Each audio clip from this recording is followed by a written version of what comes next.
Jamey. Magandang araw sa inyong lahat, Miss Jamey. Nakatingin ako ngayon sa malawak na dagat dito sa Batanes. Ang hampas ng alon sa mga malalaking bato ay tila sumasabay sa pintig ng puso ko.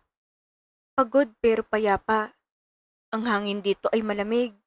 Hindi tulad ng mainit at malagkit na hangin sa Maynila na dati kong kinagisnan. Miss Jamey, kung titignan mo ko ngayon, aakalain mong isa lamang akong simpleng babae na kontento sa pagtulong sa mga bata rito sa aming komunidad. Pero sa likod ng mga ngiting ito, may isang nakaraan akong pilit na tinalikuran. Isang nakaraang puno ng pagnanasa sa material na bagay na muntik nang sumira sa buong pagkatao ko. Ako si Resi. Lumaki kong salat. Hindi lang sa pera, kundi pati sa mga simpleng bagay na inaakalang normal ng karamihan.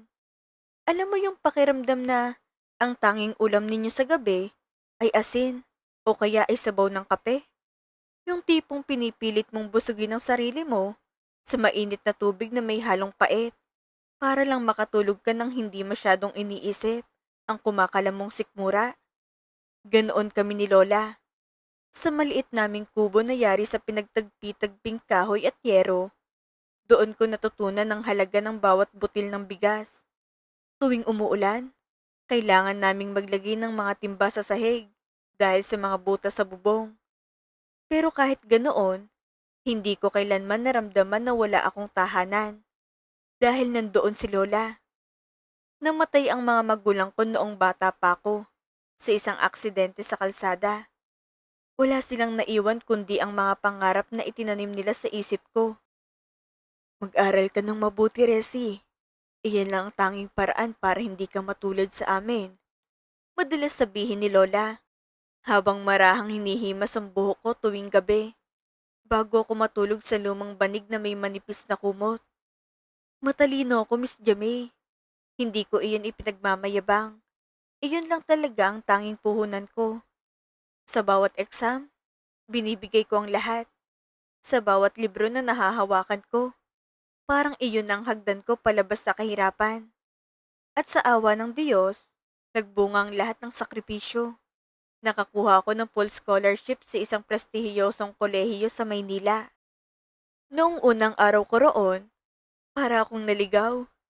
Lahat ay bago. Ang laki ng campus, ang kinis ng sahig, ang lamig ng aircon. Parang ibang mundo. Ang mga estudyante, tila walang iniintinding problema. Nakasuot sila ng mga branded na damit na hindi ko man lang mabigkas ang pangalan. May mga sasakyan silang naghahatid at sumusundo. Ang mga cellphone nila, mas mahal pa sa kabuuang halaga ng bahay namin. Doon ko nakilala si Bea.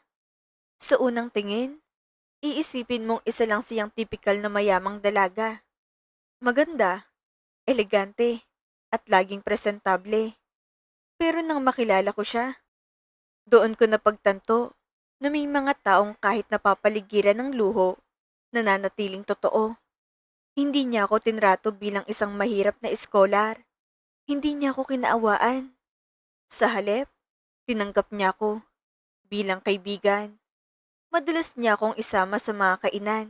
Kahit alam niyang minsan nahihiya ako, ibinibigay niya sa akin ang mga damit na hindi na niya ginagamit. Mga damit na para sa kanya ay luma na, pero para sa akin ay parang kayamanan. Isinasama niya ako sa mga bakasyon nila, sa mga resort, sa mga lugar na dati ay nakikita ko lang sa TV. Unti-unti, naging bahagi ako ng mundo niya. Pero habang tumatagal, may kung anong nagbabago sa loob ko. Sa simula, puro pasasalamat lang nararamdaman ko. Pero kalaunan, may isang tahimik na tinig na bumubulong sa akin. Isang tinig na nagtatanong, bakit siya? Bakit nasa kanya na ang lahat? Bakit ako? Kailangan pang magpakapagod para lang sa isang pirasong papel na diploma. Ang inggit, Miss Jamie. Hindi iyan dumarating ng biglaan. Unti-unti iyan. Parang patak ng tubig na kalaunan ay nakakaubos ng bato. Nagsimula ang lahat ng maging intern ako sa Valderrama Realty. Doon, Mas lalo kong nasilayan ng mundo ng kayamanan. Mga matataas na gusali, malalaking deal, at mga taong tila hawak ang kapalaran ng iba. Dahil sa sipag at talino ko, napansin ako ni Mr. Julian. Si Julian, siyang epitome ng tagumpay. Laging maayos ang pananamit, may kumpiyansa sa bawat takbang, at may presensyang kayang patahimikin ng buong silid. Kapag nagsasalita siya, lahat ay nakikinig. Isang gabi, kailangan naming tapusin ng isang malaking proposal para sa isang condominium project. Tahimik ang opisina. Isa-isa nang umalis ang mga empleyado hanggang sa kami na lang natira. Pagod na ako noon, pisikal at emosyonal. Nakaupo ako sa harap ng laptop, pilit tinatapos ang report habang pinipigilan ng antok. Bigla niyang inilapag ang isang tasa ng kape sa tabi ko. "You're very hardworking, Resi. Where to find someone with your drive?" Sabi niya, may halong paghanga ang boses. Sa simpleng sandaling iyon, may kung anong nagbago. Siguro dahil sa pagod. Siguro dahil sa matagal ko nang pinipigil na emosyon. O siguro dahil sa unang pagkakataon, may isang taong may kapangyarihan ang tumingin sa akin. Hindi bilang mahirap, kundi bilang isang taong may halaga. Nagsimula sa simpleng kwentuhan, mga pangarap, mga pinagdaanan ko, hanggang sa unti-unting naging personal ang usapan. Mas naging malapit ang distansya namin. Hindi lang pisikal, kundi emosyonal. At bago ko pa namalayan, nalampasan na namin ang hangganang hindi dapat tinatawid. Alam kong mali. Alam kong asawa siya ng nanay ng matalik kong kaibigan. Alam kong bawat hakbang ko papunta sa kanya ay isang hakbang palayo sa sarili kong prinsipyo. Pero sa tuwing tinitignan ko ang mundo niya, ang mga mamahaling relo, ang mga sasakyang kumikinang sa parking lot, ang kapangyarihang kaya niyang ibigay, nadadaig ng ambisyon ang konsensya ko. Naging madalas ang aming pagkikita ng patago sa mga sulok ng lungsod kung saan walang nakakakilala sa amin, sa mga hotel na punong-puno ng karangyaan. Doon ko naranasan ang buhay na minsan ko lang pinangarap, mga regalong hindi ko kayang bilhin, mga gabing tila walang iniintinding bukas. Doon nagsimula ang aking double life. Sa umaga, ako ang loyal na kaibigan ni Bea. Nakangiti, nakikinig, at umaalalay sa kanya sa tuwing nagrereklamo siya tungkol sa panlalamig ng kanyang ama. Sa gabi, ako ang babaeng kasama ni Julian, nakalubog sa isang mundong puno ng luho, lihim, at kasalanang unti-unting kumakain sa aking pagkatao. Resi, parang nagbabago na si Daddy. Hindi na siya umuwi. Pakiramdam ko tuloy may ibang babae siya. Iyak ni Bea sa balikat ko isang gabi. Ramdam kong panginginig ng katawan niya habang nakasandal siya sa akin. Mahigpit ang kapit ng mga daliri niya sa manggas ng damit ko. Para bang ako lang ang tanging bagay na pinanghahawakan niya sa gitna ng pagguho ng mundo niya. Tahimik ang paligid. Tanging hikbi niya at ang mahihinang patak ng ulan sa bintana ang maririnig. Habang marahan kong hinahaplos ang likod niya, pilit ko ring pinapakalmang sarili kong konsensya. Ang suot kong singsing, isang mamahaling brilyante na bigay ni Julian, ay agad kong itinago sa ilalim ng aking palad. Tila ba kaya nitong itago ang kasalanan ko. Ngunit kahit anong tago ko, pakiramdam ko ay sumisigaw ito. Kumikislap sa bawat galaw ko. Nagpapaalala ng aking pagkukunwari. Nakakasuka, di ba? Kinakaibigan ko ang anak habang kinakalantari ko ang ama. Pero ang katwiran ko noon sa sarili ko, ayaw ko nang bumalik sa hirap. Ayaw ko nang maranasan yung gutom. Iyon ang paulit-ulit kong sinasabi sa sarili ko tuwing nakakaramdam ako ng guilt. Parang mantra na pilit kong pinapaniwalaan. Tuwing may ibinibigay si Julian, isang bag, isang relo, o pera, parang nabubura ang bigat sa dibdib ko. Pinapalitan iyon ng panandaliang saya, ng ilusyon na sa wakas, nakaangat na ako sa buhay. Ginamit kong ugnayan namin ni Julian para makuha ang gusto ko. Unti-unti, naging madali ang lahat. Isang pirma lang niya, may promotion na ako. Isang pabor, may allowance na ako na dati ay hindi ko man lang kayang pangarapin. Natutunan kong gumalaw sa mundo nila. Kung paano ngumiti, paano magsalita, paano magpanggap na kabilang ako roon. Naging kampante ko. Akala ko, hawak ko ng mundo. Hanggang sa dumating ang ika-21 na kaarawan ni Bea. Isang grandiyosong party ang idinao sa isang five-star hotel. Isa sa pinakamagarbong lugar na napuntahan ko. Sa pagpasok pa lang sa ballroom, bumungad agad ang kumikislap na chandeliers na tila mga bituin na nakabitin sa kisame. Ang sahig ay salamin sa kinis at ang bawat mesa ay punong-puno ng mga bulaklak na halatang inangkat pa mula sa ibang bansa. Lahat ng bigatin sa lipunan ay nandoon. Mga negosyante, politiko, celebrities. Ang mga tawa nila ay magaan. Ang mga galaw ay elegante. Kasama ako syempre.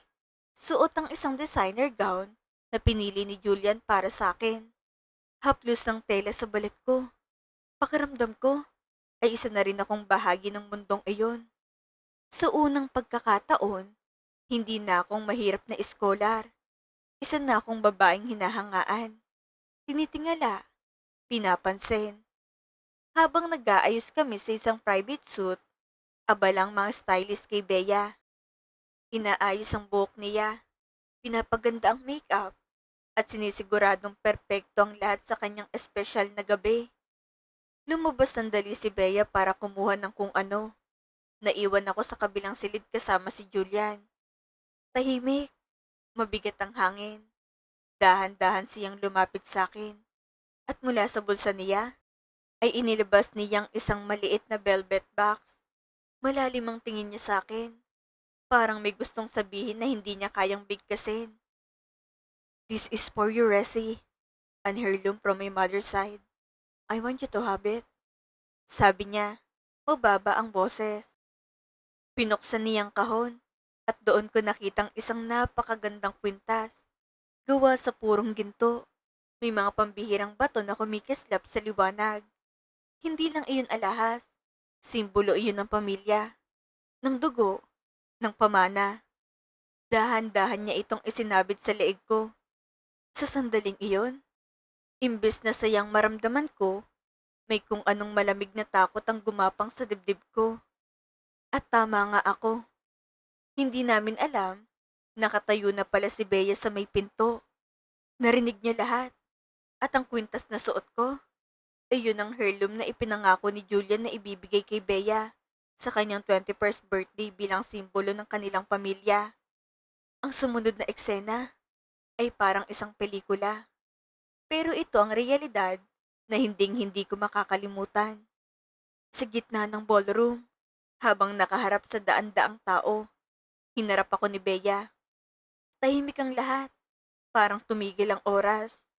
Hindi lang galit ang nakita ko sa mga mata niya, kundi ang pagkabasag ng isang pusong nagtiwala. You're not just a snake, Resi. You're a parasite. Sigaw niya. Ang bawat salita niya ay parang kutsilyong tumatarak sa akin. Inilabas niyang mga litrato at ebidensya. Mga resibo ng hotel, makakuha naming magkasama ni Julian. Matagal na pala niya akong pinapaimbestiga. Matagal na pala siyang naghihinala. Isa-isang bumaling sa akin ang mga mata ng mga tao. Punong-puno ng panghusga, pagkasuklam, at chismis. Napahiya si Julian. Ang imahe niya bilang isang kagalang-galang na negosyante ay gumuho sa isang gabi. Pero mas matindi ang naging ganti niya sa akin. Para maisalbang kanyang pangalan, ibinaling niyang lahat ng sisi sa akin. Pinalabas niyang tinukso ko siya, na akong lumapit, na ginamit kong pagiging malapit ko kay Bea para makuhang tiwala niya. Sa isang iglap, akong naging kontrabida sa kwento. Pinalayas ako. Nawalan ako ng trabaho. Ang scholarship ko sa kolehiyo ay binawi dahil sa moral turpitude. Ang mga gamit na naipundar ko, Hinakot lahat ng mga tauhan ni Julian. Parang binubura ang bawat bakas ng presensya ko sa mundo nila. Bumalik ako sa probinsya ng luhaan at walang-wala. Ang dating puno kong maleta, naging iilang piraso na lang ng damit. Ang dating kumpiyansa ko, napalitan ng hiya at takot. Pero ang pinakamasakit na bahagi, Miss Jamay, ay nang madatnan ko ang lola ko na nakaratay na pala. Payat na payat siya. Mahina. Halos hindi na makapagsalita. Habang nagpapakasasa ako sa luho sa Maynila, hindi ko man lang naitanong kung kumain na ba siya. Hindi ko man lang siya nabigyan ng gamot, ng ginhawa, ng buhay na ipinangako ko. Namatay si Lola na ang tanging baon ay ang balita ng aking kahihiyan. Hindi ko man lang siya nabigyan ng marangal na buhay na ipinangako ko noong bata pa ako. 10 taon nang nakalipas, simula noong gabi na iyon. Ang 10 taon na iyon ang naging daan para makilala ko ang tunay na sarili ko. Dito sa Batanes, natutunan kong mamuhay ng payak, malayo sa ingay ng lungsod, malayo sa tukso ng kayamanan. Natutunan kong pahalagahan ang bawat simpleng bagay. Isang ngiti ng bata, isang tahimik na umaga, isang hapag na sapat lang, pero puno ng pasasalamat. Dito ko rin natutunan na ang tunay na yaman ay wala sa tatak ng bag o sa ningning ng alahas. Ito ay nasa katahimikan ng konsensya. Nabalitaan ko na lamang sa lumang dyaryo kamakailan na ikakasal na si Bea sa isang mabuting tao. Ngumiti ako, hindi dahil sa inggit, kundi dahil sa wakas, nahanap na niyang kaligayahang muntik ko nang nakawin sa kanya. Hindi ko na binalak magparamdam. Sapat na sa akin na alam kong maayos na siya. At sapat na sa akin na sa bawat paglubog ng araw dito sa aming bayan, ay unti-unti ko na ring napapatawad ang aking sarili. Kayo mga ka-confession, anong aral ang inyong nakuha sa kwento ni Resi? I-comment ang inyong saloobin sa ibaba. Muli, ito ang inyong lingkod, Miss Jamay. Hanggang sa susunod nating confession.